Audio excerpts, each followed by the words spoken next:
internet yi ñu seet si Pape Ndaw suñu confrère la yor site boo xamante ni gën na fës ci wàllu sport tey nag ñu ñëw waxtaan ak moom ci li nga xam ne moom moo jëm ci ballon d'or africain bi Sadio Mané jël ban impact la mën a am ci footballu Thiès. maaleykum salaam yu ma di am mbégte dalal la fii ci sunu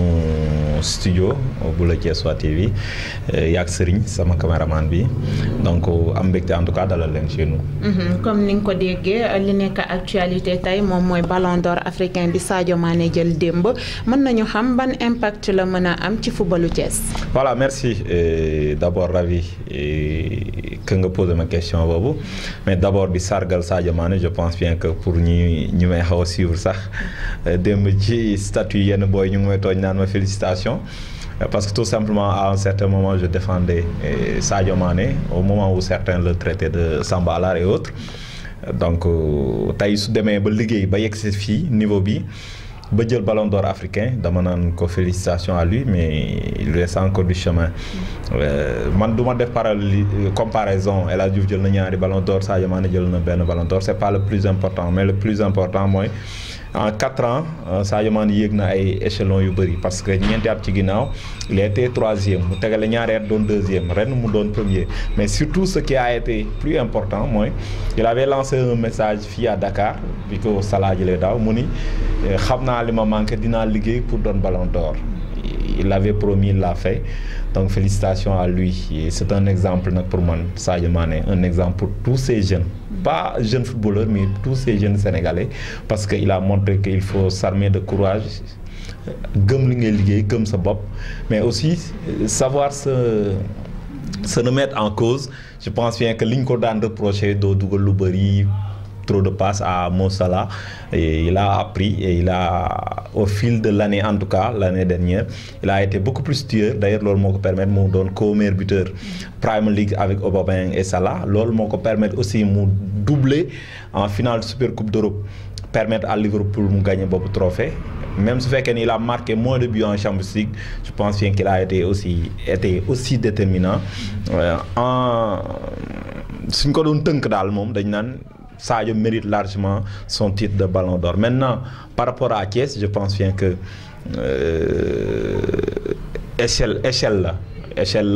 parce que tout simplement, de façon directe, mon temps impact, parce que Sadio n'habite pas à Thiès, il habite à Bambali. Et j'ai été très content hier. Moutok nan mangi jóge ci village bu nga xamni bon wane ne il est fier de ses racines ça c'est important aussi mu nekk beneen trait de caractère bu nga xam ne ñun ñëpp war nañ jàng ci moom maintenant li ci Thiès mën a bénéficier wu pour man mooy xale yi di mën a identifier wu à Sadio Mané comme ça a été le cas pour El Hadji Diouf pour génération yi jàll donc pour man c'est un nouveau repère Sadio Mané bu nga xam ne xale yi war nañ ci mën di identifier wu copier ji parce que su nit mën a jógee ba Bambali ca sud du Sénégal mën a imposer wu ba ñëw Ndakaaru fight génération foot jóge fi jaar Metz dem Salzbourg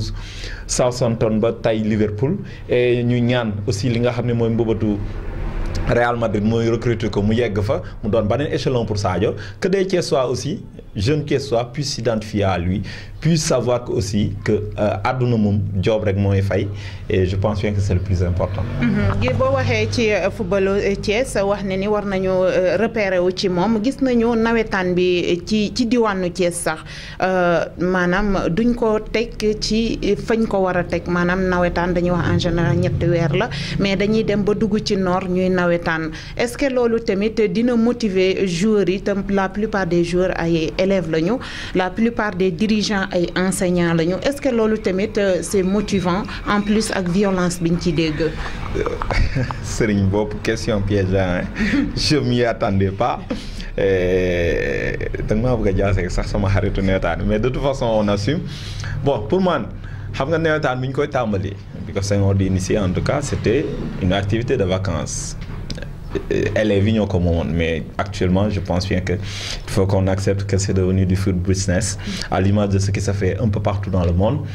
donc dafay suivre mouvance boobu suñ demee ba un joueur ñu koy fay 300 000 400 000 500 000 900 000 ba 1 million un entraîneur di laal ay 600 000 500 000 400 000 dépassé na mbiru ñaari weer ñetti weer c'est devenu une vraie compétition et ce n'est pas pour rien que les équipes les mieux armées financièrement d'ailleurs ci télé laay wax les gens ne pourront pas me démentir, les équipes les mieux armées financièrement ñoo ci ëpp chance dem parce que looy gën a dem compétition bi match yi dañuy tegaloo ku xam nawetaan xam ne bëri na dépense ci joueurs yi regroupement yi xonjom yi jarul tourner autour du pot donc loolu lépp dafa laaj koppar yu bëri moo tax léegi doon président club sax poste bi dafay 10 wala nga yor ay pexe équipe bi dañuy dépenser 4 millions 5 millions 10 millions 15 millions ci benn année xam nga loolu moom suñ ko demee ba di ko wax nekkatul mbiru ñaari weer nekkatul dem affaire de koñ a koñ mais c'est devenu quelque chose de beaucoup plus sérieux ce n'est pas pour rien que Defar R100 que je félicite de passage tegalee 2 fois di jël li nga xam ne mooy phase régionale yi am nañ public bu bëri am nañ population bu bëri bu leen permettre tey ñuy mën a dimbali seen ASC surtout sur le plan financier muy mën a sori donc pour man dépassé na les cadres 2 mois yegg ba janvier man xëy na doonul lu ma gënal parce que souvent ñun ñi ciy liggéey sax c'est extrêmement difficile parce que 5 mois ngay tegale su dee joueur nga wala entraîneur idem surtout joueurs yi nga xam ne dañuy compétir ci Ligue 1 wala Ligue 2 parce que souvent dina am ñu nga xam ne dañuy jógee ci nawetaan dem ci Ligue 1 wala Ligue 2 et ironie du sort l'exemple le plus patent c'est Sadio Mané. Il a joué au nawetaan à Mbour aujourd'hui c'est le ballon d'or africain juste pour dire que nawetaan am na solo parce que dina la permettre nga forger wu que muy joueur bi que muy dirigeant bi que muy entraîneur nga forger wu xam pression xam hypocrisie xam coup bas xam comment faire dund adrénaline ou public ci nawetaan nga ko jàngee donc da lay forger mais nag aussi durée bi c'est vrai que ça porte un coup surtout sur le plan physique parce que day jafe nga gis souvent benn joueur bu joué national 1 ñëw tegale 4 mois 5 mois enchaîné nawetaan enchaîné waat Ligue 1 ou Ligue 2 ou national 1 c'est extrêmement difficile peut-être on doit revoir le calendrier. Au-delà de aspect footballistique bi dañuy dem ci aspect social bi gis nañu Sadio Mané bu li muy gagné ci football bi lu ci bëri da koy def social est-ce que loolu tamit du doon jàngat pour jeune génération bi. Attention c'est pas li muy gagné lu bëri mais une marge benn marge bu ndaw la je le répète. peut-être su ma waxee ñi ma xam dëggantaan di ma suivre dinañ xam ne damay wax ak xol parce que pour man Sadio c'est loin d'être un footballeur kase fi moo ko teg man nit la man foofu laa ko teg te loolu laa gëm loolu laa yàgg a défendre surtout sur les réseaux sociaux sur ma page Facebook même bu mu nekkul woon Ballon d'Or 3e nangam je le défendais parce que pour man kii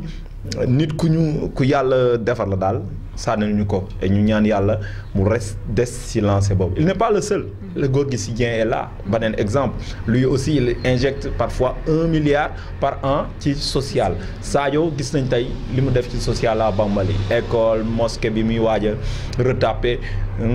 kër yam fa defar lam fay joxe ci koppar je pense bien que loolu lépp lu rafet la jël na ci li ko yàlla jox mu jël ci benn pàcc séddale ko nit ñi loolu nag exemple la pour ñeneen ñi souvent y a des joueurs professionnels su xësee ba signer contrat professionnel même ñi ñaanaan àndatuñu ak ñoom c'est de nouveaux amis xam na ñun ñëpp xam nañu xaalis dafa am xarit kuy waxtaanee milliards ak kuy waxtaanee ku am problème dépense souvent du ñu bokk milieu yi ñuy fréquenter mais n'empêche ña nga doon àndal démb ak bërki démb ba dara doonul dara je pense bien qu'ils sont très importants parce qu'ils ont été là ci moment yi gën a difficile et ñooñu ñooy xarit dëggantaan yi parce que lu ñu la wax sa poste taxul lu ñu la wax c'est parce que gëm nañ ko et c'est avancement la ñuy xool li ma ciy wax nag mooy man du footballeur rek mais jeune laay wax man je suis formateur beneen casquette bi entraîneur de football là di tàggat ay xale mais lu ma leen wax souvent on ne forme pas des footballeurs on forme des personnes parce que ñaan nañ ëllëg ñu doon ay nit ci dëkk bi ce n'est pas pour rien que Génération Foot jàmbaar centre yi ëpp doole actuellement Sénégal ñuy def sport et études parce que xam nañ ne football bi su réussirul da nga war utiliser say études pour t'imposer pour être quelqu'un dans la vie donc juste dire que ci social moom ñun nañuy tàmm di dimbalante malheureusement on perd ce caractère très important parce que de plus en plus lu ñuy gën a dem nit ñi ku ci ne bopp sa bopp la xamewuñu lool donc aussi que ce soit Sadio ou Gorgui Sy Dieng je pense bien que ce sont des exemples à suivre. On peut attendre de Sadio Mané être un ballon d'or européen. Waaw ren de moom man campagne naa statut naa sànni naa xeer bon même su fekkee ne ñi voté gisuñu gisuñu sama modeste contribution boobu, mais je pense bien pour cette année-ci honnêtement Sadio Mané pour man devait être le ballon d'or. Non pas gars yi dañuy jaawale ci football Messi amul morom ci àdduna mais ballon d'or at lay consacré atum 2019 ku gën a xarañ te suñu ne ku gën a xarañ dafa am ay nattukaay ay paramètres ci lii moo tax man ci 2019 gëmoon naa ni Sadio Mané moo waroon nekk ballon d'or su nekkul ballon d'or sax bu nekk deuxième mais nekk quatrième moom loolu moom vraiment surprise bu doy waar la et malheureusement il pouvait en tout cas être ballon d'or cette année-ci. Est-ce que dina ko doon bon je le souhaite mais gëmuma ko lu tax année bii ñu jëm du année Coupe d'Afrique 2020 Coupe d'Afrique amul. Donc compétition majeure amul pour équipe nationale même su fekkee ne Liverpool est très bien parti pour être champion d'Angleterre ñu koy ñaanal parce que l'attente a été longue tegale Champions League dina jafe boobu di beneen paramètre donc suñ ci jëlee yooyu rek gëm naa ni saison bii mu jàll xëy na moo ko gënoon a mën a pousse pour mu doon ballon d'or que bu ren bi même si rien n'est encore joué, on est en début de semaine de saison plutôt et je pense bien qu'il a déjà une dizaine de buts donc mu ngi ci lancé bu daaw bi donc dañ koy ñaanal mu gën a dox su équipe nationale du am certes ay match yu déterminant par rapport ak compétition yi mais n'empêche il peut faire une belle saison mais li ko mën a may nag mu doon ballon d'or xëy na mooy déwén 2021 bi ak Coupe d'Afrique bi mais est-ce que Sadio pourra garder cette régularité pendant ces 5 bu ñu fàtte ne c'est 4 ans qu'il est régulier ça fait 4 ans qu'il est régulier ren dina xaw a metti ci moom parce que déjà ballon d'or la am na lu mu war a prouver plus de responsabilité plus de maturité ñu ngi koy laaj il a 27 ans peut-être dese na ko ñaar ba ñetti at yu nga xam ni il peut être au top je lui souhaite d'être un ballon d'or même si je crois que actuellement ce sera extrêmement difficile pour lui d'être le ballon d'or mondial parce que bu ñu fàtte ne à côté aussi il y a des jeunes qui sont en train d'émerger je pense surtout à Mbappé c'est sûr que s'il change de club dem ci club bu gën a huppé que le PSG et qu'il confirme lii muy def nii c'est un potentiel ballon d'or même si man mon cœur bat fort pour Sadio Mané. naka nga gisee ñàkku présence su Salah ak ki nga xamante ni moom mooy nu mu tuddati. Mahrez mu ngi noonu. Salah et Mahrez bon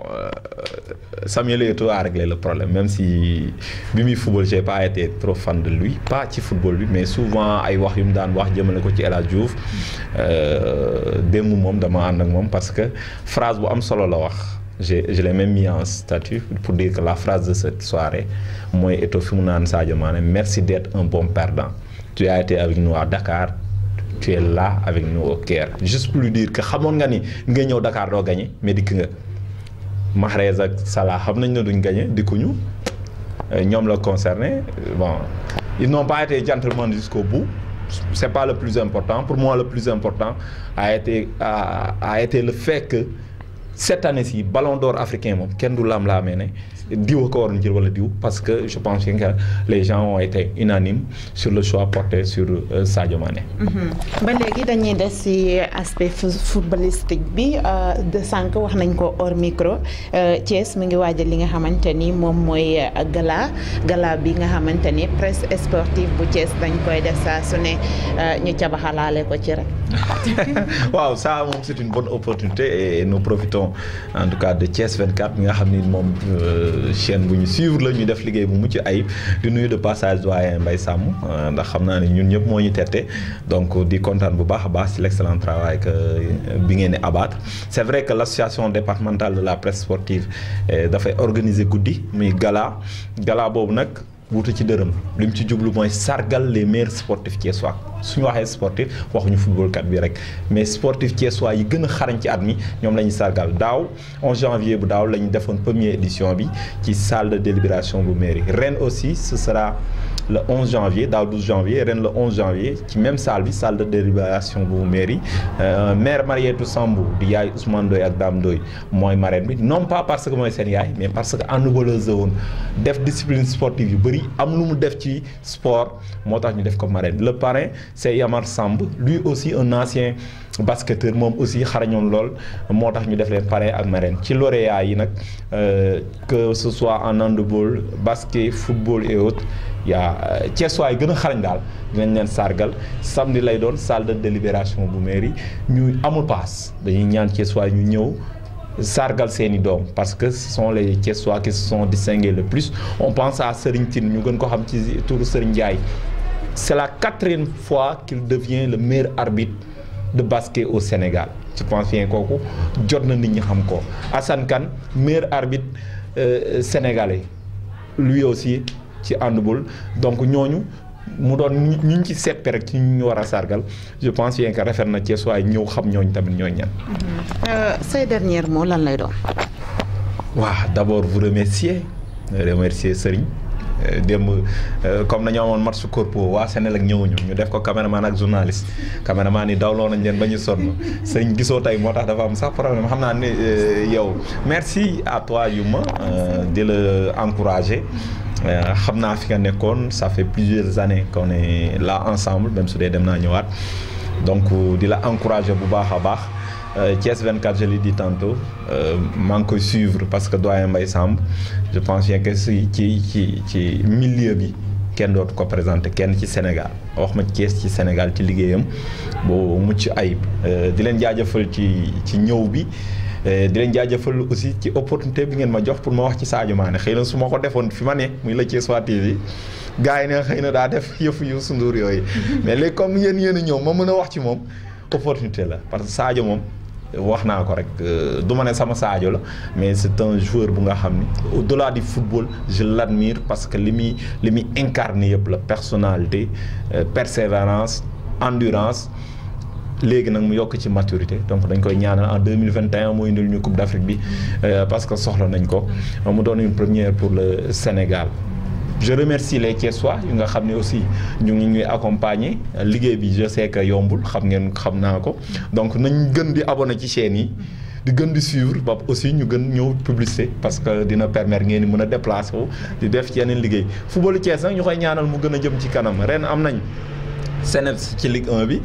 Thiès Football Club Amitié ak Africa Promo Foot ci Ligue 2 bi am Rail ak Waldaan ci National 1 bi donc di ñaan clubul Ligue 1 yi ak Ligue 2 yi gën a bëri li ci nit ñi xamul ñooñu ay professionnel lañ xale yi dañuy am salaire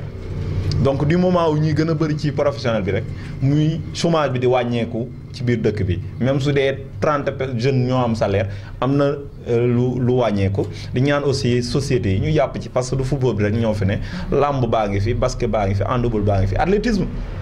xale yi dañuy jël champion du Sénégal te xam nga fa la ñuy entraîné course ba il faut y aller course ba la ñuy dem ci suuf si la ñuy def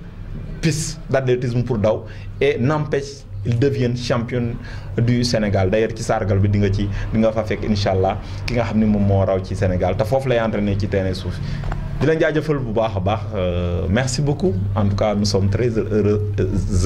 de vous recevoir chez nous. merci beaucoup internet yi ki nga xamante ni moom mooy Pape Ndao moom mooy diriger li nga xamante ni mooy le Thiessois TV moom la ñu amoon tey ci waxtaan gannaaw ba Sadio Mané jëlee Ballon d'Or africain bi en plus mu wax ci li nga xamante ni moom mooy footballu Thiès wax li nga xamante ni moo jëm ci sargal les meilleurs sportifs thiessois ñu koy waajal le 11 janvier. incha allah di leen jox dig daje ba beneen incha allah.